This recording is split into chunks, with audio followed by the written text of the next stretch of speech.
भगवान की जय जय जय। देवादिदेव श्री महावीर भगवान की जय जय जय। संत श्रोमणी गुरुवर आचार्य श्री विद्यासागर जी महाराज की जय जय जय। आचार्य श्री समय सागर जी महाराज की जय जय जय। गुणायतन प्रणेता संका सुदान भावना एक प्रवर्तक जन जन के संत प्रखर वक्ता बोले परम पूज मनीषी प्रमाण सागर जी महाराज की जय जय जय। बोले परम पूज मनीश्री संधान सागर जी महाराज की। सायंकालीन टीवी चैनल का बहुचर्चित विश्वविख्यात शंका समाधान के कार्यक्रम में हम और आप अपनी शंकाओं का समाधान प्राप्त करें उसके पूर्व परम पूज मुनिवर का भोपाल चातुर्मास के पश्चात ऐतिहासिक प्रभावना के साथ एक लक्ष्य को लेकर परम पूज मुनिश्री का मंगल विहार संवेश शिखर गुणायतन की ओर हो रहा है। और आज परम पूज मुनिवर का सानिध्य वल्हे दिगंबर जैन समाज को प्राप्त हुआ है और यहाँ पर हम और आप सायंकालीन शंका समाधान का कार्यक्रम प्रारंभ करें उसके पूर्व Paras channel Janvani channel Adinath channel Pramanik के माध्यम से जिस कार्यक्रम को घर में बैठ के देखो सुंदर उन सभी का और यहाँ पर उपस्थित समस्त श्रावक श्राविकाओं का हार्दिक अभिनंदन स्वागत करते हैं। चलते हैं प्रतिदिन की भांति परम पूज मुनिवर के श्री चरण नमन करते हुए आशीर्वाद प्राप्त करेंगे और निवेदन करेंगे शंका समाधान के कार्यक्रम के लिए दोनों हाथ जोड़ लेंगे और मेरे साथ बोलेंगे हे मुनिवर। आवाज कमा रही है मुनिवर। नमोस्तु नमोस्तु नमोस्तु।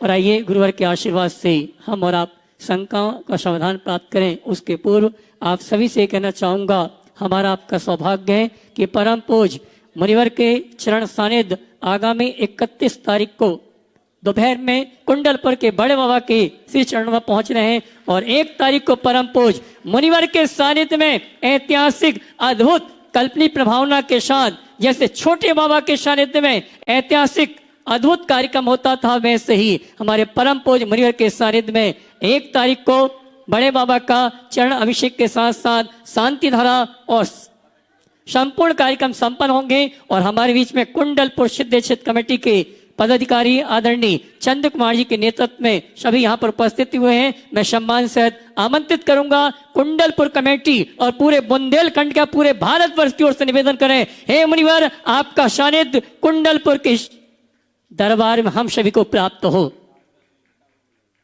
और साथ में मैं आमंत्रित करूंगा बहन सुनीता दीदी को वे भी आए कुंडलपुर कमेटी की ओर से और वहां पर जो त्यागी वृत्ति साधना कर रहे हैं उन सभी की ओर से निवेदन करें हे मुनिवर अब इंतजार न करवाएं और 2025 के समापन के पहले आपका पदार्पण कुंडलपुर के बड़े बाबा के दरबार में हो। ये निवेदन कर रहे हैं हमारे चंद्र कुमार जी अपनी कमेटी के साथ।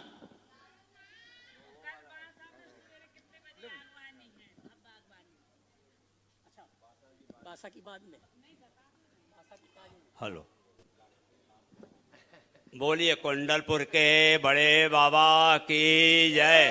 बोलिए वर्तमान शासन नायक भगवान महावीर स्वामी की जय। परम उपकारी संत श्रोमणी आचार्य गुरुवर विद्यासागर मुनि महाराज की जय। आचार्य समय सागर जी महामहाराज की जय। मंच पे विराजमान शंका समाधान करता गुणायतन प्रेता भावना योग करता प्रातः स्मरणीय श्री प्रमाण सागर जी महामहाराज के चरणों में नमोस्तु नमोस्तु नमोस्तु। मुनि महाराज श्री संधान सागर जी के चरणों में त्रिवार नमोस्तु नमोस्तु नमोस्तु। बड़े के गांव में गुरु जी का अगवानी हुई आहार क्रिया हुई और बले में पधारे हुए समस्त धर्मावलंबियों के लिए मैं अपनी तरफ से सबको जय जिनेन्द्र जय जिनेन्द्र जय जिनेन्द्र। आचार्य श्री से मुनि महाराज जी से निवेदन कर रहा हूँ कि 31 दिसंबर को आपको बड़े बाबा के चरणों में दर्शन के लिए और 1 तारीख के कार्यक्रम के लिए गुरुजी सत्संग कुंडलपुर पधारेंगे ऐसी हमारी कमेटी की भावना है। हे स्वामी जी नमोस्तु नमोस्तु नमोस्तु। और आइए चलते हैं बिना किसी भूमिका के आप सभी की ओर से परम पूज संधान सागर जी महाराज त्रिवेदन शंका समाधान कार्यक्रम के लिए दोनों हाथ उठा के जयकारा लगाएंगे। बोले परम पूज्य मणि श्री प्रमाण सागर जी संधान सागर जी महाराज की। और करते हैं शुरू गुरु चरणों में नमोस्तु पूर्वक आष्टा शंका समाधान का सत्र अपन प्रारंभ। और कर्नल राजीव जी चौधरी जबलपुर से अपने बीच में वे अपना प्रश्न गुरु चरणों में करें और तैयार रहेंगे। प्रवीण जी ममता जी सिंगई उपाध्यक्ष गड़ाकोटा दिगंबर जैन समाज अतिशय क्षेत्र पटेरिया। कर्नल हाँ कर्नल साहब हैं यहाँ पे। प्रवीण जी सिंगई यदि उपस्थित हो तो हाँ प्रवीण जी तक माइक पहुंचाओ। प्रवीण जी अपना प्रश्न करेंगे उसके बाद में आ गए राजीव। समय कम है। आ जाओ पहले उधर राजीव जी चलो जब तक प्रवीण तुम पूछो फिर। मुनिवर के मुनि संघ के चरणों में सत सत बंधन सत सत बंधन सत सत बंधन। मुनिवर पूरे गड़ाकोटा समाज की जन जन की भावना है कि मुनि संघ के चरण गड़ाकोटा में और अतिशय क्षेत्र पटेटिया जी में पड़े। ऐसी सब हम मंगल भावना लेकर आए हैं। मुनिवर मेरी जिज्ञासा है कि घास दूसरे तरफ ज्यादा अच्छी हरी लगती है जब तक कि हमें एहसास नहीं होता कि हम जहाँ खड़े थे वहाँ ज्यादा हरी थी। तो हे गुरुवर हम अपने गुणों एवं खुशियों की तुलना दूसरों से करने की बजाय अपने ईश्वर प्रदत्त प्रतिभाओं को उभारने अपना गुणों को बढ़ाने और अपने गुणों पर गर्व करके अपना आत्मसम्मान बनाने का गुण कैसे प्राप्त करें हे गुरुवर मार्गदर्शन दीजिए। ओ देखो जब तक हम अपनी दृष्टि दूसरों की तरफ रखेंगे तब तक ऐसा होगा। जब हमारी दृष्टि अपनी ओर आएगी चीजें बदल जाएगी। हर मनुष्य के मन में घोर असंतोष रहता है और असंतोष एक ऐसी वृत्ति है जो हमें बाहर से भरने के लिए प्रेरित करती है। और संतोष खुद को भरा हुआ महसूस कराता है। जब तक हम बाहर से भरने की कोशिश करेंगे खाली रहेंगे और जब हम खुद को भरा महसूस करेंगे तो हमें कुछ भरने की जरूरत नहीं पड़ेगी। अपने अंदर देखें। नमस्ते गुरुवर। कर्नल राजीव जी चौधरी जबलपुर वे अपना प्रश्न गुरु चरणों में कर रहे हैं अपने परिवार के साथ में। और आज विद्या प्रमाण गुरुकुलम के प्रथम बैच में जिन भाग्यशाली 2 बच्चों का चयन हुआ गोरझामर और गड़ाकोटा वाले वो तैयार रहेंगे। अनिश जी जैन गोरझामर, पर्व जैन गड़ाकोटा दोनों बच्चे। नमस्ते महाराज। मेरा जो प्रश्न है वो ये आज बहुत सारे यहाँ जो बैठे हैं उन लोगों के मतलब वो लोग भी इसी चीज से पूछना चाहेंगे बट शायद उनको ये मौका नहीं मिला होगा। आज के समय में बच्चों को अपने बच्चों को जो मोबाइल है या जो दूसरे डिस्ट्रैक्शन है जो उनको भ्रमित करते हैं उससे दूर कैसे रखा जाए, उनको फोकस कैसे कराया जाए धर्म के प्रति और अपने लक्ष्य के प्रति जो भी उन्होंने जीवन में अपने चुना है लक्ष्य उसके प्रति कैसे एकाग्रित करा जाए और उन्हें कैसे भटकाव से रोका जाए। पहले तो मैं चाहूँगा एक बार कर्नल साहब का जोरदार अभिनंदन करें। अपने संस्कारों को सुरक्षित रखते हुए आज ये देश की सेवा में लगे हैं। निश्चित ऐसे लोग हमारे समाज का गौरव बढ़ाते हैं। आपने जो सवाल किया है कि हम बच्चों को मोबाइल और अन्य प्रकार के डिस्ट्रैक्शन से कैसे दूर करें। देखिए मोबाइल आज के जीवन का एक हिस्सा बन गया है। मेरा मानना है निषेध करने से बच्चे और ज़्यादा आकर्षित होंगे। हम बच्चों को तकनीक से दूर करने के लिए न कहें,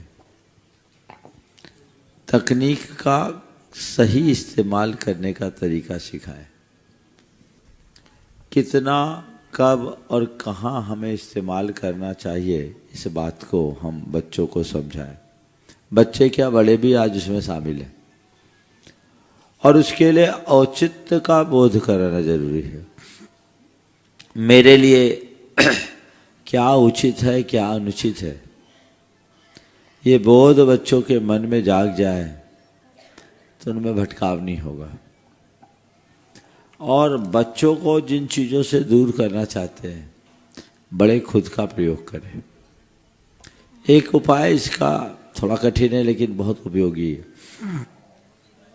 क्यों ना बड़े भी ऑफिस के बाहर इंटरनेट के प्रयोग से बचे। कार्य अवधि के बाद हमें इंटरनेट का प्रयोग ही नहीं करना। क्यों ना घरों में मोबाइल को बिल्कुल ऑफ करके रखने की आदत डाली जाए, बेसिक फ़ोन से काम चलाया जाए। यदि इस तरह की जागरूकता हो तो बहुत बड़ा बदलाव हो सकता है। मेरे संपर्क में से कई बड़े बड़े प्रोफेशनल्स हैं जो यही करते हैं, ऑफिस के बाहर इंटरनेट का प्रयोग ही नहीं करते हैं। कुछ लोग हैं जो सप्ताह में केवल एक दिन करते हैं, वो भी 1 घंटे के लिए, आधे घंटे के लिए। तो ऐसी अगर घर की ही व्यवस्था प्रारंभ से बनाई जाए तो इन चीज़ों पर काफ़ी कुछ नियंत्रण हो सकता है। बहुत सारे बड़े चाहते हैं कि बच्चे न करें, पर खुद आप 24 घंटा उसमें लगे रहो तो बच्चे तो उसकी ओर आकर्षित हो गई। अब तो माँ के पेट से ही बच्चों को मोबाइल के प्रति आकर्षण हो जाता है। बच्चों को अब खिलाने के लिए खिलौने की भांति लोग मोबाइल पकड़ाने लगे। कुछ दिन पहले एक वीडियो वायरल हुआ था, एक दूध पीता बच्चा, उसके हाथ में मोबाइल थी, मोबाइल छीन लिया तो ऐसा कलप कलप के क्रंदन किया कि लोग द्रवीभूत हो जाए। और जैसे ही मोबाइल उसे पकड़ाया, जैसे उसे बहुत बड़ी धरोहर मिल गई। तो ये जो चीज़ें हैं समझने की है, परिवार को भी इस पर गंभीरता से विचार करना चाहिए। श्री विद्या प्रमाण गुरुकुलम के कक्षा 6वीं के छात्र, दोनों छठे हुए छात्र हैं, अनिश जी जैन गोरझामर और फिर पर्व जैन गड़ाकोटा। गुरुजी, मैं नन्हा सा पौधा आप सा व्रत वृक्ष बन सकूं, ऐसी में भावना के साथ बारंबार नमोस्तु नमोस्तु नमोस्तु। हे महर्षि, पूरे गुरुकुलम के छात्रों की तरफ से बारंबार नमोस्तु नमोस्तु नमोस्तु। महर्षि, मेरी कोई शंका तो नहीं, लेकिन एक भावना है कि आपको मेरे गांव गौरझामर में आके कैसा लगा? गौरझामर वालों से पूछो, ठीक है? आशीर्वाद। चलो। नमोस्तु नमोस्तु नमोस्तु। मेरा प्रश्न है कि सर्वशक्तिमान ईश्वर के बिना कर्म स्वयं कैसे फल निर्धारित करता है? सर्वशक्तिमान ईश्वर के बिना कर्म अपना फल कैसे दे सकता है? देखो, कर्म अपने आप में बहुत शक्तिमान है, समझ गए? उसके लिए ईश्वर की जरूरत नहीं है। अगर ईश्वर की जरूरत हो तो फिर ईश्वर को किसने बनाया? समझ गए? इसलिए कर्म में स्वभाव से ऐसी शक्ति होती है जिससे ऐसा हो। महाराज, आप गड़ाकोटा आओगे कि नहीं? ओम, चलो भूल जाओ, आगे बढ़ो। अजय जी लंबरदार सागर से और उनके साथ में भोपाल वाले तैयार रहे। आज अपने बीच में लोकेश जी, मनीषा जी जैन साथ में हो जाए एक साथ सभी, और उसके बाद तैयार रहेंगे अपने बीच में अमित जी कौशिक, जो निवासी दिल्ली, प्रवासी यूनिवर्सिटी ऑफ जॉर्जिया अमेरिका के छात्र हैं, वे तैयार रहेंगे। गुणायतन प्रणेता, संघ का समाधान के जनक, मुनिश्री 108 प्रमाण सागर जी महाराज जी के चरणों में बारंबार नमोस्तु। मुनिश्री संधान सागर जी महाराज के चरणों में बारंबार नमोस्तु नमोस्तु। गुरुवर, मेरा प्रश्न ये है कि गुरुवर, फसल में उगे कचरे को तो हम निदाई गुणाई करके साफ कर सकते हैं महाराज, लेकिन सद्गुणों की फसल के साथ उगी यह दुर्गुण, अहंकार, दुराचरण, कपट, स्वार्थ, झूठ और धोखेबाजी के कचरे को महाराज हम कैसे साफ कर सकते हैं? देखो, उस कचरे को भी साफ करने के लिए निदाई गुड़ाई करने की जरूरत है। तत्व ज्ञान, साधु संगति, ये दो ऐसे माध्यम हैं जिससे हम अपने भीतर का शोधन कर सकते हैं। नमस्ते महाराज जी। अमित जी कौशिक, दिल्ली अमेरिका उपस्थित हैं। वे अपना प्रश्न गुरु चरणों में करें। उसके बाद में स्थानीय, आज जहां ये संकट समाधान का सत्र चल रहा है, वहां के डॉक्टर अनिल जी जैन, अनूप गरिमा जैन करेली, विक्रांत जैन भले प्रश्न एक ही करेंगे, तैयार रहेंगे। नमस्ते महाराज जी। मेरा प्रश्न है, क्योंकि ये क्षेत्र जंगल से लगा हुआ है और बहुत सारे गांव यहाँ पर जंगल के ऊपर निर्भर करते हैं, और आजकल आपने अगर सुना हो तो बहुत सारे गांवों का विस्थापन भी जंगल से बाहर किया जा रहा है। तो उस प्रक्रिया में काफ़ी सारे जो गांव हैं, जब वो अपना जीवन यापन करते हैं तो वो जंगली जानवरों के साथ उनकी मुठभेड़ होती है। तो मेरा प्रश्न ये है कि जब इस तरह की हिंसा होती है जिसमें कभी कोई जानवर मरता है या फिर कभी कोई इंसान को हानि होती है, तो उस हिंसा को जैन दर्शन कैसे देखता है और उस प्रक्रिया में मनुष्य को क्या करना चाहिए? देखिए, जंगल है, प्राणियों का आश्रय स्थल है, और वहाँ रहने वाले लोग जब भी रहते हैं आपस में ऐसा तालमेल बना के रहते हैं कि उनकी इस प्रकार की हिंसा की प्रवृत्ति कम ही होती। पर सरकारों के द्वारा पर्यटन को बढ़ावा देने की दृष्टि से विशेष जानवरों को जब रखा जाने लगता है तो इस तरह की समस्याएं कुछ ज़्यादा उभरने लगती है। सरकार ने विस्थापन की नीति बनाई। विस्थापन से उत्पन्न अनेक प्रकार की समस्याएं हैं जिसके विषय में भी लोग हमेशा अपनी चिंता भी प्रकट करते हैं, आंदोलन भी करते हैं। पर चूंकि प्राणियों के संरक्षण के लिए अब सीमित जंगल बचे हैं, वह भी एक आवश्यक कदम है। तो विस्थापन के बाद पुनर्वास की नीति को बढ़ाना चाहिए। अगर सरकार ने आपको विस्थापित किया है और पुनर्वास की कोई सुव्यवस्था दी है तो आपको वहाँ शिफ्ट हो जाना चाहिए ताकि इस तरह की हिंसा और प्रतिहिंसा की समस्याएं कम हों। हालांकि आत्मरक्षार्थ की जाने वाली हिंसा को जैन धर्म में क्षमा माना गया है, फिर भी उसके दूसरे विकल्पों पर विचार करना चाहिए। धन्यवाद महाराज जी। डॉक्टर अनिल जी जैन बले वे अपना प्रश्न गुरु चरणों में करेंगे और उसके बाद में तैयार रहेंगे। यहाँ जिस विद्यालय में अभी यह संकट समाधान चल रहा है उस अहिंसा विद्यालय के रिक्रांति जी जैन बले विद्यालय संचालक। मुनि श्री द्वय के चरणों में जैन समाज बले का बारंबार नमोस्तु नमोस्तु नमोस्तु। क्षुल्लक श्री को इच्छामी इच्छामी इच्छामी। आज हमारा ग्राम बले धन्य हो गया। बहुत बहुत आभारी हूं मैं, ऋणी हूं, कृतज्ञ हूं। और जो बाहर से पधारे हुए हैं, आप सवाल कीजिए सीधे। महाराज जी, यहाँ जो आपके आगमन के पश्चात जो कार्यक्रम हो रहा है इसके लिए हम लोग आशीर्वाद चाहते हैं महाराज। आशीर्वाद, चलो हो गया। सवाल है तो करो। क्रांति जी जैन जो विद्यालय संचालक है, बोलिए। पहले वीर किराना एवं वीर एग्रो वेंचर करेली एवं सकल दिगंबर जैन आप प्रश्न करो ना। करेली की तरफ से नमोस्तु। महाराज श्री, मेरा क्वेश्चन है कि आने वाले 9 वर्ष में हम सभी के लिए आपका क्या आदेश, निर्देश और दिशा निर्देशन है जिससे हम अपने जीवन का निर्वाह करते हुए आगे उनका पालन करते हुए अपने जीवन का निर्माण करें और अंत में जो हमारे जीवन का अंतिम लक्ष्य है उस निर्माण को प्राप्त कर सकें। नमोस्तु मुनि। देखिए, 9 वर्ष के संदर्भ में तो जो संदेश मुझे देना है समय पर दूंगा, पर आज आपके संदर्भ में मैं इतना कहना चाहूँगा, वर्ष नहीं उत्कर्ष देखो। 9 वर्ष में 9 उत्कर्ष होना चाहिए और 9 उत्कर्ष के लिए हम क्या नया सोचे समय पर बताएंगे। यहाँ के संचालक रिक्रांति जी जैन बले वे अपना प्रश्न करेंगे। उसके बाद में श्री शील चंद जी जैन बले तैयार रहेंगे। हेलो, नमस्ते महाराज जी। समस्त गुरु चरणों में नमोस्तु। महाराज जी, सवाल मैं एक स्कूल संचालक होने के नाते मैं थोड़ा एक स्कूल के विषय में भी आपसे कुछ विचार रखना चाहता हूँ। आप अभी तो सवाल करो, बस अपना सवाल रखो। कोई सवाल है तो रखो, नहीं तो बस।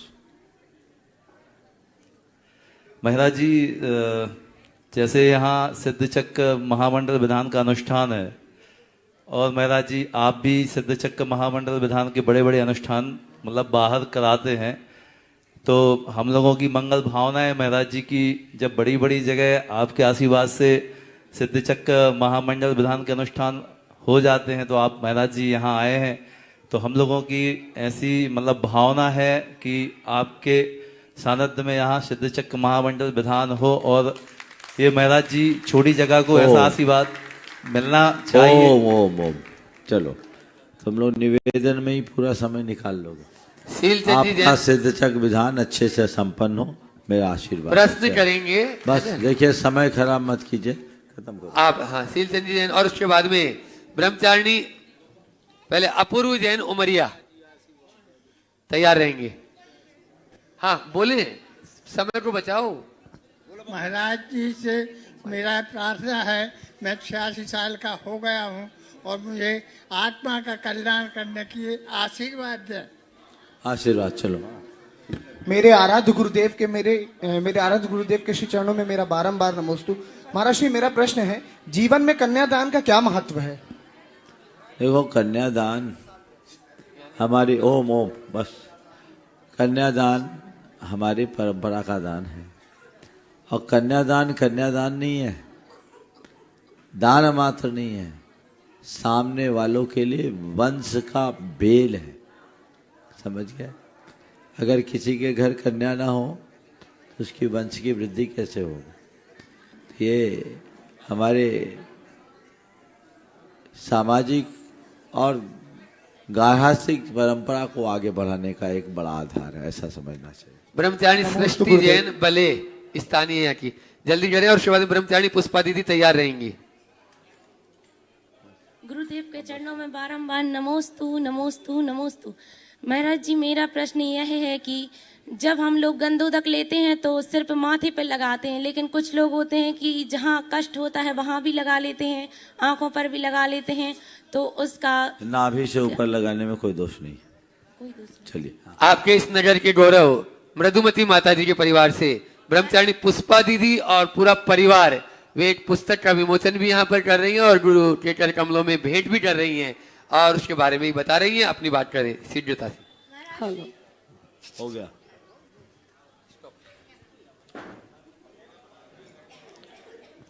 नमः श्री वर्धमानाय वंदे सर्वज्ञ भारतीम नमोस्तु सर्व साधुभ्यो श्रुत ग्रंथान नमाम्यहम्। नमः समंत भद्राय विद्याब्धि पुष्प भानवे श्रुतोदधि विकासाय यद विद्या चंदिरायते। विद्यासागर गुरुणा रचितम श्रवण निरंजनादिशतम कृता मूकमाटी च तेन रैण मंजूषापि कृता। कुंद कुंदान्वये संति शांतिवीर शिवाब्धया तज ज्ञानाब्धिस तद विद्याब्धिस तच्छाहम मृदुमति। आत्मव्रताक्ष युग्मांके वीराब्धि अश्विनी शिते पंचम्याम रचिता टीका मृदुमत्या त्रिरत्न की।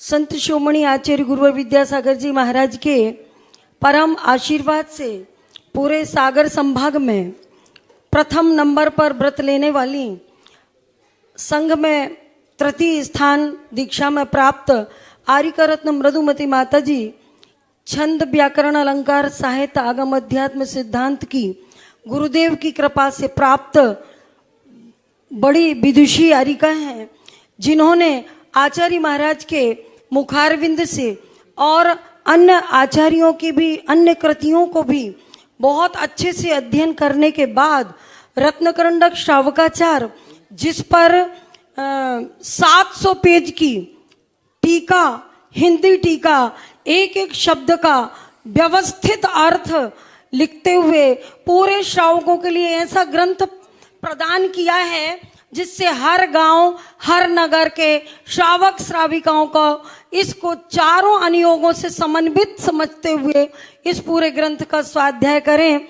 इस हेतु इस ग्रंथ का विमोचन आज गृहनगर आर्यिका रत्न मृदुमती माता जी की जन्मस्थली एवं हमारी भी जन्मस्थली पर इतने महान महाराज मुनि श्री प्रमाण सागर जी अपन सबके भाग्य से यहाँ पधार गए।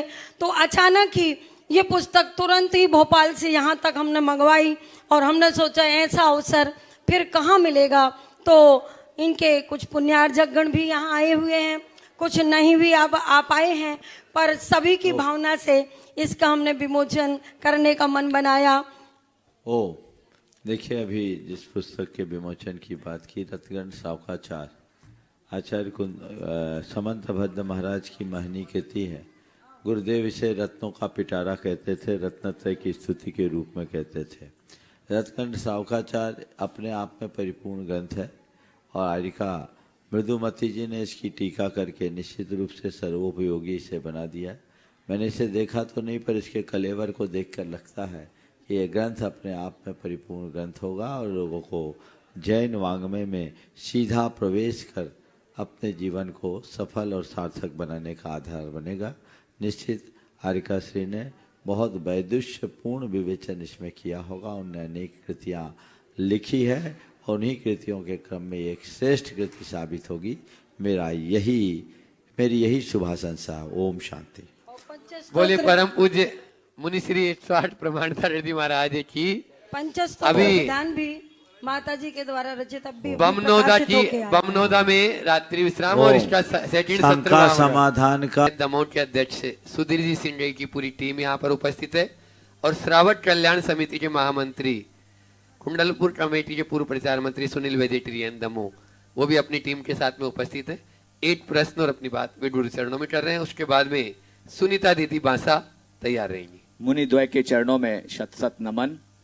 महाराज श्री, दमोह को कुंडलपुर का द्वार कहा जाता है और आपके चरण कुंडलपुर की ओर बढ़ रहे हैं और बड़े बाबा के चरणों में हम सबको नया वर्ष मनाने का और आपके मंगल सानिध्य में नया वर्ष मनाने का एक बहुत बड़ा सौभाग्य मिलने जा रहा है। महाराज श्री, धार्मिक लोग तो तीर्थ क्षेत्रों पर नया वर्ष मनाने चले जाते हैं, लेकिन युवा पीढ़ी कहीं भटक जाती है और राग रंग में नए वर्ष का प्रारंभ करती है। तो ऐसी युवा पीढ़ी को आपका क्या संदेश होगा? नया वर्ष को लेकर लोगों के मन में बड़ा उत्साह है। आजकल कुछ क्रेज ज्यादा हो गया। मुझसे कई बार बोलते हैं कि महाराज जी नया वर्ष मनाना चाहिए कि नहीं। यदि देखा जाए तो ये हमारे भारतीय कैलेंडर के अनुरूप नहीं। हमारे यहाँ तो विक्रम संवत का चलन है। सबसे उत्तम तो यह है कि विक्रम संवत को आप नया वर्ष के रूप में माने और ये वो इसलिए भी मनाए ताकि हमें अपनी संस्कृति का बोध होता रहे, हमारी सांस्कृतिक पहचान कायम हो। पर चूंकि अभी ये पूरा ग्लोबल कैलेंडर हो गया है और ईसा मसीह के काल से ईस्वी सन की शुरुआत हो गई, उसके अनुरूप 1 जनवरी को आप लोग नया वर्ष मनाते हैं और पूरे विश्व में, खासकर भारत में तो मैं देख रहा हूँ कि आजकल बहुत ज़्यादा चलन हो गया, मनाते हैं। ये व्यवहारिक दृष्टि से कोई अगर बदल भी दे तो हम धार्मिक दृष्टि से इसे तो इसका निषेध नहीं करते, क्योंकि हमारे यहाँ समय समय पर संवत बदलते रहे। कभी हमारी संवत्सरी की शुरुआत श्रवण बदे एकम से होती थी, फिर हमने वीर निर्वाण संवत किया, फिर विक्रम संवत आया, बीच में कुछ दिन शक संवत चला जो भारत में ज़्यादा प्रसिद्ध नहीं हुआ और अब ईस्वी सन आ गया। ये व्यवहार के हिसाब से लोग परिवर्तन करते हैं। लेकिन यदि आप नया वर्ष को मनाना भी चाहें तो कम से कम भारतीय संस्कृति के अनुरूप मनाएं। आप लोग रात के 12 बजे से नए वर्ष की शुरुआत मानते हैं, जो घोर अज्ञान है। हमारे यहाँ दिन की शुरुआत सूर्योदय से होती है। हम प्रकाश के पुजारी, अंधेरे के नहीं। अब ये कैसी विडंबना है कि आप इस अंधानुकरण में, अंग्रेजों के अंधानुकरण में रात के 12 बजे का उन्होंने सिस्टम बना दिया। आज भी भारतीय पंचांग की शुरुआत सूर्योदय से होती है और सब व्यवस्थित चल रहा है, लेकिन रात के 12 बजे अब बड़े बाबा भी 12 ही बजे लोग दर्शन करेंगे। अरे मैं आपसे कहता हूँ, नया वर्ष मनाना चाहते पूरे देश में संदेश फैलाओ। हम नया वर्ष का अभिनंदन सूरज के दर्शन से करेंगे, सूर्योदय देख के। जय हो। रात के 12 बजे तक इस तरह के आयोजन करने वाले सूर्योदय तो देख ही नहीं पाते, और जो सूर्योदय नहीं देख पाएंगे उनके भाग्य का सूरज अलग भला कैसे उगेगा। उनको सोचना चाहिए, ये प्रचार करना चाहिए। और मैं पूरे देश के लोगों को कहूँगा, अच्छा है आप धार्मिक स्थानों में जाए, तीर्थ क्षेत्रों में जाए तो ये अच्छा है, लेकिन डिस्कोटेक में जाना, क्लबों में जाना, होटलों में जाना, ये जो चलन आजकल दिनों दिन बढ़ गया है और वहाँ शराब और शबाब का जो चलन जिस तरीके से होने लगा है, ये बहुत बुरा कार्य है। इससे बचना चाहिए, अपनी पीढ़ियों को भी बचाना चाहिए। घूमने जाओ पर ऐसा काम मत करो जहाँ पाप हो, कुछ अच्छा काम करो। नव वर्ष में नव उत्कर्ष होना चाहिए, नव संकल्प होना चाहिए, अपनी सांस्कृतिक निष्ठा की पुष्टि होनी चाहिए, ऐसा कार्य करना चाहिए। तो ये अति उत्तम है। गतानुगतिक रूप से सब ऐसा करने लगे हैं। मुझे पता है बड़े बाबा के पास भी हर साल आप लोग ऐसे ही करते हैं, रात के 12 बजे दस्तक दोगे। मैं तो बात करूंगा, आज आए थे चंद कुमार जी, मैं बोल नहीं पाया उस समय, अभी ध्यान आया। क्या अच्छा हो कि हम घोषणा कर दें कि बड़े बाबा का पट सूर्योदय के समय खुलेगा। बहुत अगर ऐसा हो जाए, हालांकि मुझे मालूम है ऐसा होने में कठिनाइयां हो सकती है, लेकिन शुरुआत तो हमें करना ही होगी। चंद कुमार जी तक ये बात पहुंचा देना, एक नई शुरुआत होगी। और सूर्योदय में अगर करो तो गुरु के साथ भगवान के दर्शन करो। जय हो। एक साथ पाँव फटने के बाद रात अंधेरे में भगवान को जगाने का क्या काम। हालांकि भगवान कभी सोते नहीं, लेकिन ये क्या काम, ये चलन ही नहीं है, हमारी भारतीय संस्कृति के अनुकूल नहीं है। और जो कार्य भारत की संस्कृति के अनुकूल नहीं है उसे हमें प्रोत्साहित नहीं करना चाहिए। ये विकृतियां हैं, अपने बच्चों को भी बोलना चाहिए, बेटे मौज करो, मस्ती करो, लेकिन अपनी संस्कृति के विरुद्ध जाकर नहीं। रात के 12 बजे को हम दिन की शुरुआत क्यों मानते हैं? अभी तो अंधेरा है। हम पश्चिम के लोग नहीं, हम पूरब के लोग हैं। पूरब का में हमेशा उजाले की पूजा की गई, तमसो मां ज्योतिर्गमय के सिद्धांत को हम अपनाते हैं। हम उजाले में जिए हैं, उजाले में जन्मे, उजाले में जिए हैं, उजाले में पले हैं और सारे दुनिया में उजाला फैलाने वाले लोग हैं। हम प्रकाश के पुजारी हैं, अंधेरे के नहीं। इसलिए इस बात को सर्वत्र फैलाना चाहिए। नमोस्तु महाराज, नमोस्तु। और जहाँ तक बड़े बाबा के चरणों में जाने की बात है, 31 तारीख को हम लोग बड़े बाबा के चरणों में पहुंच ही रहे हैं। बाकी पूरी पंचायत और दमोह समाज का निवेदन हम सबके सामने है, हम उसे समझ भी रहे हैं और हम कुंडलपुर की शुरुआत तो दमोह से ही मानते हैं। बाल ब्रह्मचारी सुनीता दीदी बांसा हमेशा गुरु सेवा में तत्पर रहती हैं और गुरु के चरण कल प्रातः काल वही पढ़ रहे हैं, वे अपने मुझ से ही बता रहे हैं। पारस भाई वो भी यहाँ पर उपस्थित हैं, एक बार जोरदार ताली से उनका स्वागत कर दें। और वे अपना प्रश्न गुरु चरणों में अपनी बात रख रहे हैं। और उसके बाद में आज रांची दिगंबर जैन समाज के सभी पदाधिकारीगण भी यहाँ पर उपस्थित हैं, तैयार रहेंगे। गुरुवर के चरणों में नमोस्तु। महाराज जी, श्रद्धा और समर्पण में क्या अंतर है? श्रद्धा और समर्पण में क्या अंतर? देखो, किसी के प्रति आंतरिक लगाव होना श्रद्धा है और किसी के प्रति पूरी तरह जुड़ जाना समर्पण है। श्रद्धा का विकसित रूप समर्पण है। श्रद्धा में हम सामने वाले को अपना इष्ट मानते हैं, लेकिन जब सर्वस्व समर्पण की भावना होती है तो सर्वस्व न्योछावर हो जाता है। सुदूर पूर्वांचल से गुरुवर के चरणों में नमोस्तु, नमोस्तु। मुनिवर के चरणों में नमोस्तु। महाराज जी, आज हमारा मन बहुत गदगद है।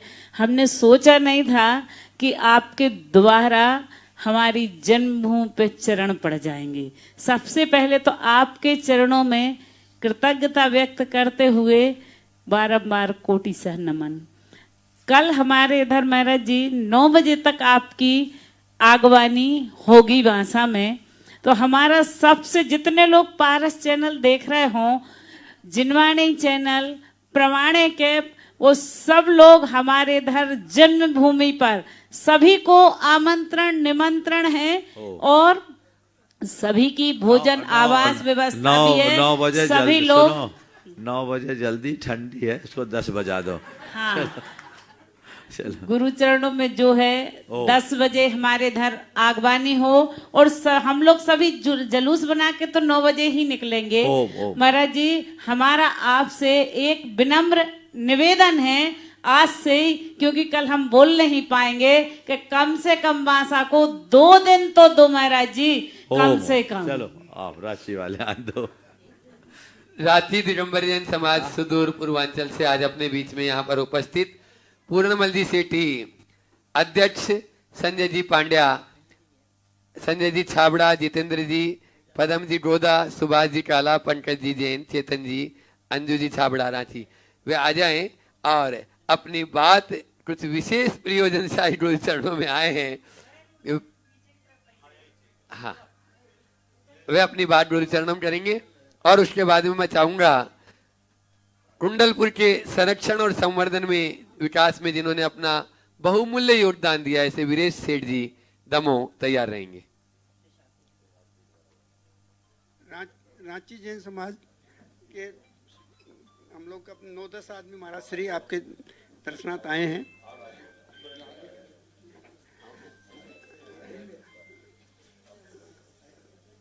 रांची जैन समाज का नमोस्तु नमोस्तु नमोस्तु। महाराज श्री, रांची में जब आप यहाँ इधर यात्रा के पहले जब आए थे, तब रांची में ऊपर में मंदिर, जिन मंदिर में ऊपर में 2 वेदियों में भरत बाहुबली की वेदी विराजमान थी, उसके लिए आपने बताया था हम लोगों को कि नहीं, एक साइड में भरत बाहुबली आदिनाथ ये रहेंगी और एक साइड में कुंदनाथ अरनाथ शांतिनाथ रहेगी। तो महाराज श्री, वो वेदी का काम आप जैसे बताए थे आपके हाथों से वो कंप्लीट हो गया है, सोने होने का काम भी सब कंप्लीट हो गया है। हमारा सब समाज वाले से आपसे निवेदन है कि आप जल्दी से जल्दी आकर के उसका पंचकल्याण करके आगे की व्यवस्था करने की हमको अनुमति दें।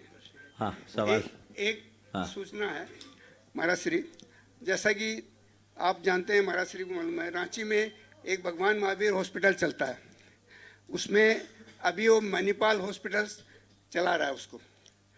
तो भारत में मणिपाल हॉस्पिटल के 38 हॉस्पिटल हैं पूरे इंडिया में, और आज हॉस्पिटल का सबसे बड़ा ग्रुप है।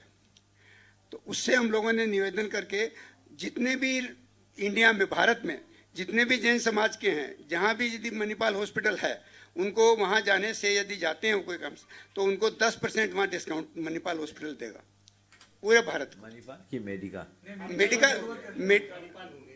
अभी मणिपाल हॉस्पिटल था पहले, वो उन्होंने टेक ओवर कर लिया मणिपाल हॉस्पिटल में। मणिपाल हॉस्पिटल आज इंडिया का सबसे बड़ा मेडिकल हॉस्पिटल ग्रुप है। उसका हॉस्पिटल ग्रुप मतलब उनका जो बेड है वो 10,500 बेड है उनके। तो इंडिया में कहीं भी कोई यदि कोई भी सिटी में, 38 सिटियों में उनका हॉस्पिटल्स है, वहाँ यदि कोई भी इलाज के लिए जाता है तो जैन वहाँ यदि करेंगे तो उनको 10% ऑटोमेटिकली डिस्काउंट मिलेगा। बहुत सुंदर। ये एक बात बताओ बंधु, धन्यवाद। ये रांची में ये जितने लोग हैं, रांची के मजबूत स्तंभ है। और रांची में भगवान महावीर के नाम से हॉस्पिटल 2008 में हमारी सानिध्य में लोगों ने शुरू किया था। ये हॉस्पिटल बहुत अच्छा चल रहा है और आज की तारीख में झारखंड का एक बहुत ही अच्छा अस्पताल है। और उस अस्पताल के माध्यम से लोग बहुत तरह की चैरिटी भी कर रहे हैं। और आज ये मुझे जानकारी मिली, पहले तो मेडिका को के साथ ये लोग कर रहे थे, लेकिन अब वो मणिपाल हॉस्पिटल में आ गया। हाँ, मणिपाल हॉस्पिटल में चला गया और पूरे देश में 10% की छूट। ये अच्छी बात है जैन होने के नाते कि आपके रिकमेंडेशन पे? जैन होने के नाते। अच्छा, ये माने जैनों का हॉस्पिटल उनने लिया है इसलिए छूट दिया है, बहुत अच्छी बात है। और इसके साथ ही ये लोग वहाँ एक आँखों का बहुत अच्छा अस्पताल जो पूरी तरह निःशुल्क चला रहे हैं, बहुत बढ़िया काम कर रहे हैं। हाँ, माइक ले माइक। एक महाराष्ट्र एक डायलिसिस सेंटर के लिए भी हम लोगों ने एक प्रॉपर्टी ली है और उम्मीद करते हैं कि आपका जब पदार्पण रांची में होगा तो हो सकता है कि हम उसको शुरुआत आपके घर हम लोग द्वारा कराएंगे और वो चैरिटी के बेसिस पे हम लोग एक बार जोरदार करताल ध्वनि से सभी का अभिनंदन कर दें। हाँ बोलो। एक प्रश्न महाराज जी, दोनों मुनिराजों के चरणों में दिगंबर जैन समाज रांची की ओर से बारंबार नमोस्तु नमोस्तु नमोस्तु। महाराज श्री, हम पढ़ते हैं कि जो भी जीव है उसके आयु कर्म का बंध जो है वह उसके जीवन काल में 8 बार आता है, 2/3 वर्ष बीतने के बाद। मेरा प्रश्न ये है महाराज जी कि आयु कर्म जब बनता है तो उसके साथ साथ वेद का भी बंद हो जाता है या वो अलग से होता है? अगर मनुष्य आयु बंद गया, आयु कर्म का एक समय विशेष रहता है तभी आयु कर्म बनता है। अन्य कर्मों के लिए ऐसी कोई व्यवस्था नहीं। वेद कभी भी बन सकता है, बंधा हुआ वेद बदल भी सकता है, लेकिन एक नियम है, जन्म के प्रथम समय में जो वेद होगा जीवन भर वही रहेगा, बदलेगा नहीं। नमोस्तु महाराज जी, नमोस्तु। हो गया, चलो। संजय आज अपने बीच में वीरेश जी से संजय पांड्या बोले। संजय जी पांड्या। रहा है बात। नमोस्तु महाराज श्री, नमोस्तु महाराज श्री। हम जानते हैं कि डर आदमी को नहीं होना चाहिए, किसी को नहीं होना चाहिए, लेकिन जीवन भर हम किसी न किसी प्रकार से डरते रहते हैं। ऐसा क्यों, क्या निवारण है इसका, ताकि हम डर से ऊपर आए? डर की वजह क्या है पहले ये देखो। डरते किससे हैं? मैं मर न जाऊं, मेरा कुछ खो न जाए, मुझे कुछ हो न जाए, यही है ना डर। अरे भैया किसका डर है? कौन मरेगा? जब हम कल्पना को सच मानने लगते हैं तो डर होता है, और जो सच जान लेते हैं डर उसकी कल्पना में भी नहीं आता। मैं अजर अमर अविनाशी हूं, ये श्रद्धा गहरी बनाओ ना, फिर डरना किसका? मैं मर नहीं सकता। मेरा कुछ खोए, अरे मेरा एक प्रदेश भी जब इधर से उधर नहीं हो सकता तो खोएगा क्या? मुझे कुछ हो न जाए, जब मैं अविनाशी हूं तो मुझे क्या होगा? ये तो तन के साथ जुड़ी हुई परिणतियां है, हो रही है। तो जिस दिन अपने अंदर की, और मेरा क्या है और मेरा कौन है, इस तत्व को अपने अंदर उतार लो, सारा डर खत्म। और जब तक भ्रम में जियोगे तो डरते रहोगे। बड़े बाबा को उच्चासन में बैठाने में बड़ा योगदान जिनका रहा, वीरेश जी सेठ दमो यहाँ पर उपस्थित हैं। मैं चाहूंगा गुरु चरणों में वे भी अपनी संख्या गुरु चरणों में रखें, और उसके बाद में आज जिनका विशेष दिन है और अहर्निश गुरु सेवा में रहते हैं, समर्थ जी जैन गड़ा कोटा तैयार रहेंगे। पूज्यवर मुनिराज जी के चरणों में सहस्तो नमोस्तु, संधान सागर जी महाराज के चरणों में सहस्तो नमोस्तु। महाराज जी, शंका कुछ भी नहीं है, 2026 का सूर्योदय बहुत शीघ्र आपके सानिध्य में बड़े बाबा के समक्ष होने जा रहा है। बस ये भावना भाता हूँ कि आज से 35 साल पूर्व आपने विदिशा के पास उदयगिरी जो पुरानी थी, वहाँ से मुझे गुरुदेव से जोड़ा था और उनके चरणों में मुझे भेजा था। जो वो समय था और जो गुरुदेव का समय था, 2026 भी ऐसा ही रहे और वही सूर्योदय फिर से आ जाए जो गुरुदेव के समय होता था। नमस्ते। बहुत अच्छे भाव आपने व्यक्त किए हैं। निश्चित वीरेश जी ने जो बात कही, सन 2000 में विदिशा चातुर्मास था, तब एक योजना बनी कुंडलपुर महोत्सव की, और उसके मुख्य सूत्रधार वीरेश भाई बने थे। मेरी नज़र पड़ी, मुझे लगा ये व्यक्ति इस कार्य के लिए सर्वोपयुक्त है, और गुरु चरणों में जाने के बाद गुरुदेव ने इनके लिए आशीर्वाद दिया। निश्चित वो पल आज भी आंखों के सामने है। आपने भाव व्यक्त किया है, अंदर जब तक उमंग है तो हर पल एक अच्छी तरंग बनी रहती है। उसी उमंग को अपनी प्रेरणा का आधार बनाए। बहुत बहुत आगे। समर्थ जी जैन गड़ा कोटा, वे अपना प्रश्न गुरु चरणों में करेंगे, और उसके बाद में अर्पिता नीरज जी बंडी इंदौर तैयार रहेंगे।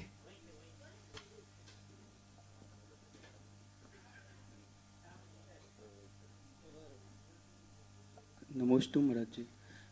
महाराज जी, एक प्रश्न ये था कि जब बच्चे महाराज जी के पास जाते नहीं हैं तो घर वाले बोलते हैं महाराज जी के पास जाओ, और जब जाने लगते हैं फिर बोलते हैं थोड़ा कम जाओ। और महाराज जी, उनसे ज़्यादा मोहल्ले वालों को ज़्यादा परेशानी रहती है कि जा रहा है तो क्यों जा रहा है, क्या कर रहा है, कहीं पैसे तो नहीं मिल रहे, फ्री में जा रहा है, क्या कर रहा है। तो महाराज जी उनको देख बाबा, ये तो दुनिया है, दुनिया को देखोगे तो कुछ, दुनिया उसी को बोलते हैं जिसको संतोष ना हो। बच्चा नहीं जा रहा है तो मेरा बच्चा जाता नहीं है, जान लगे तब दिन भर वहीं रहता है। बड़ा विचित्र हाल। और ये जो सोच है, जाता है कोई स्वार्थ से जाता होगा या दीक्षा न ले ले, जिसकी जो बुद्धि है उसको करने दो, तुम्हें जो करना है वो करो। एक सज्जन थे मुझसे जुड़े हुए, तो क्या परिणति होती, वो एक दिन आए ओम मौन से वहीं एक दिन थोड़ा लेट आए, कार्यक्रम था विशिष्ट और लगभग उसमें उनकी भूमिका भी थी, लेकिन देर से आए। हमने पूछा क्यों भाई आज लेट क्यों हो गए? बोले महाराज जी न्यू जनरेशन के चक्कर में। न्यू जनरेशन के चक्कर में क्या हो गया? बोले भाई लड़के के कारण। लड़के के कारण क्या? वो लड़का नहीं आने दे रहा था। बोले नहीं महाराज बात दूसरी थी। बोले क्या? वो लड़का मेरे साथ आना चाह रहा था। लड़का मेरे यहाँ साथ आना चाह रहा था। बोले भाई तो बहुत अच्छी बात है। बोले महाराज हमने सोचा टॉप के महाराज है, लड़का आ जाएगा, एक ही लड़का, कहीं असर ना पड़ जाए। मैं उसको समझाने में रोक गया। अब ऐसों का क्या हाल हो। तो जो लोग ऐसा कहते हैं उनको कहने दो, हमने जो मार्ग चुना है हमें वो मार्ग चुनना चाहिए और उसके अनुरूप आगे बढ़ना चाहिए। इंदौर से अपने बीच में पिता नीरज जी बंडी सब परिवार यहाँ पर उपस्थित हैं। वे अपना प्रश्न गुरु चरणों में करें और उसके बाद तैयार रहेंगे। आज भीलवाड़ा से यहाँ पर दिगंबर जैन समाज के प्रतिनिधि यहाँ पर उपस्थित हैं। वे एक प्रश्न गुरु चरणों में पूरा समूह एक साथ करेगा। गुरुदेव के चरणों में नमोस्तु। महाराज जी, गुरुजन और माता पिता बच्चों के लिए आदर्श होते हैं, तो हम माता पिता ऐसा क्या करें जो बच्चों के लिए आदर्श प्रस्तुत कर सके? बहुत अच्छी बात कही। गुरुजन और माता पिता बच्चों के लिए आदर्श होते हैं। बच्चों के लिए प्रेरणा बननी चाहिए। आप अपने स्वभाव और बर्ताव दोनों में संतुलन रखें। स्वभाव शांत रखें, बर्ताव अच्छा रखें। आपका धर्म आपके जीवन में दिखे ताकि आपके बच्चे उससे प्रेरणा पा सकें कि मेरे माता पिता धर्म करते हैं तो देखो उनका कितना अच्छा जीवन चल रहा है, अगर हम धर्म करेंगे तो हमारा भी वैसा ही जीवन चलेगा। जब तक हम अपने अंदर वो चीज़ें नहीं लाएंगे हम बच्चों के लिए प्रेरणा नहीं बन सकते। कल या परसों मैंने इस संदर्भ में उदाहरण भी दिया था कि माता पिता जब बच्चों के आदर्श बन जाते हैं तो बच्चों में संस्कार कैसे आते हैं, और माता पिता के जीवन में जब आदर्शों की उपेक्षा होती है तो बच्चे कैसे भटकते हैं। तो हम बच्चों को धर्म से जोड़ना चाहते हैं तो उनको हमारे आचरण में धर्म दिखना चाहिए, और जो हम बच्चों से चाहते हैं पहले खुद के जीवन में उतारें। भीलवाड़ा दिगंबर जैन समाज वहीं पर एक साथ खड़े हो जाएं। थोड़ा सा एक कोई सवाल कर, हाँ एक प्रश्न गुरु चरणों में सीधे सीधे करें और उसके बाद ये में सब भीलवाड़ा वाले हैं। संजय जी छतपुरिया तैयार रहेंगे। हीरू भाई गुणायतन शिरोमणि संरक्षक गड़ाकोटा। नमोस्तु मुनिराज, नमोस्तु। मैं राजस्थान से भीलवाड़ा जिला कोटड़ी से हम दिगंबर जैन समाज कोटड़ी की ओर से आपके चरणों में कोटि कोटि बार नमोस्तु वंदन करते हैं। मैं निवेदन करता हूं कि महाराज श्री आपसे जो है 2 साल पहले समय शेखर जी से आपका हमारा परिचय हुआ था। मैं आपको कृष्णाश्रम की तरफ नहीं ले जाना चाहता हूं, लेकिन निवेदन जरूर करता हूं कि आपका हमारा रिश्ता, आपकी जो नानी माँ थी वो आप हजारीबाग के राजकुमार जी अजमेरा, हमारे रतनलाल जी अजमेरा के लड़के हैं, जो मेरे पिताजी के मासा जी के लड़के हैं। 4 परिवार, चारों भाई थे, आप उनके दोहिते लगते हैं। इससे मैं निवेदन करता हूँ, मैं गृहस्थाश्रम की तरफ नहीं जाता हूँ, आप निवेदन करता हूँ कि आप कोटड़ी जरूर पधारें, आपका स्वागत है। भीलवाड़ा से ओम ओम ओम। देखो भाई मैं निवेदन करता हूँ, हाँ। हमारा कोटड़ी गांव चौड़ेश्वर पार्षद। ओम ओम ओम। देखो गुरुओं को निवेदन करने का एक नया तरीका देखा है। गुरुओं को निवेदन तो करना चाहिए और लोग करते ही हैं, लेकिन जो तरीका आपने अपनाया उस तरीके से हम जैसा गुरु तो आना होगा तो नहीं आएगा, नहीं जरूर मामला गड़बड़ हो जाएगा। नहीं पधारना। सुनो तो मुझे खुद पता नहीं जो आप जोड़ रहे हैं। हाँ। अरे ये सब चीजें तो दुनिया की बातें हैं। गुरु से इसलिए नहीं जोड़ो कि तुम्हारा खून का रिश्ता क्या है, गुरु से इसलिए जुड़ो कि तुम्हारा आत्मा का संबंध क्या है। वो तो सही।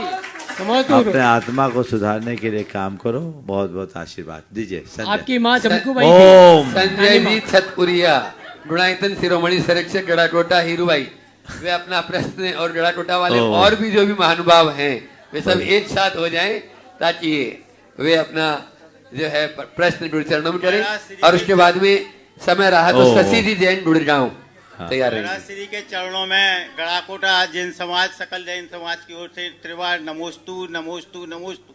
महाराज श्री, मेरी शंका कम संदेश ज्यादा जन जन तक पहुंचाना चाहता हूं। आजकल खेतों में पहले बाढ़ लगती थी कांटे की, और अब लगाते हैं झटका मशीन। वो वास्तव में करंट होती है और उसका ऐसा होता है कि ब्लड प्रेशर और सब चीज़ें जानवरों के ऊपर प्रभाव बनती हैं। तो हमारा आपसे निवेदन है या संदेश आपके माध्यम से पहुंचाना चाहता हूं, क्या वो सही है या उसको बेचना भी या उसका उपयोग करना भी सही है, क्या करना चाहिए? देखिए, अभी थोड़ी देर पहले मैंने अपनी चर्चा में ये बात कही थी, ये घोर हिंसा है, ये महापाप है, ये महापाप है और हमें ऐसे पापों से बचना चाहिए। लोगों को इससे रोकना चाहिए, गांव में जागरूकता लानी चाहिए, गांव के लोग गांव के स्तर पर इसे रोकिए। आप ऐसा काम न करें, परंपरागत तरीके से खेत में बाड़ लगाए, तार की फेंसिंग कर दे, ये तो चलता है, लेकिन झटका लगाना यानी उन्हें मारना। और प्राय जानवरों में गोवंश ही होते हैं और गोवंश जिन्हें आप गाय माता के रूप में देखते हैं, ये करना महान अनर्थ है। लगाना नहीं और साथ ही इसका व्यापार करना भी गलत है। आप लगवा रहे हो तो बराबर के पाप के भागी हो। तो जो भी कृषि उपकरण के धंधा करने वाले लोग हैं, जैन समाज के बहुत सारे लोग इस तरह का व्यापार करते हैं, मैं सबसे कहूँगा ये क्रूर कर्म की श्रेणी में आने वाला है, ये महापाप का कारण बनेगा। इसलिए ऐसे कृत्यों से बचना चाहिए। इस प्रकार का काम मत करिए, बल्कि कोई लेने आए तो उनको भी समझाइए कि भैया को और दूसरा अल्टरनेट कर लो, लेकिन ये झटका वगैरह लगाना ठीक बात नहीं है। जानवर कहाँ जाएगा, उसको खाने के लिए कुछ तो चाहिए। अब तो मैं देख रहा हूँ तुमने तो इतना अतिक्रमण कर लिया, पहले सड़क के दोनों ओर 10-10, 15-15 फीट जगह खाली रहती थी, अब वो भी कब्जा कर लिया। मैंने मुख्यमंत्री जी से भी कहा था जब मेरे पास आए थे वो, कि इस पर आप ध्यान दीजिए। इंदौर में मैंने कहा था, लेकिन मुझे लगता है कि सरकार का ध्यान इधर गया नहीं। आप लोग भी इसे उन तक पहुंचाइए। ये अभी अभी के दिनों में ज़्यादा होने लगा, ये घोर हिंसा है, इससे बचना चाहिए। शशि जी जैन गुड़गांव, वे अपना प्रश्न गुरु चरणों में करें और लोकेश मनीषा जी जैन भोपाल तैयार रहेंगे। थोड़ा शीघ्रता करें। हाँ,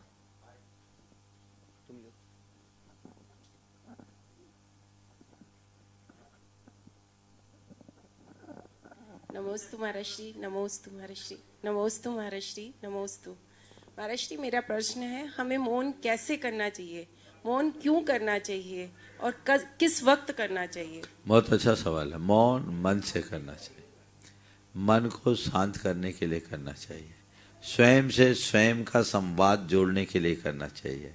और जहाँ झगड़ा होने की संभावना हो, जहाँ पाप होने की संभावना हो, जहाँ विकल्प आने की संभावना हो, जहाँ दुविधा बढ़ने की संभावना हो, वहाँ मौन रखना चाहिए।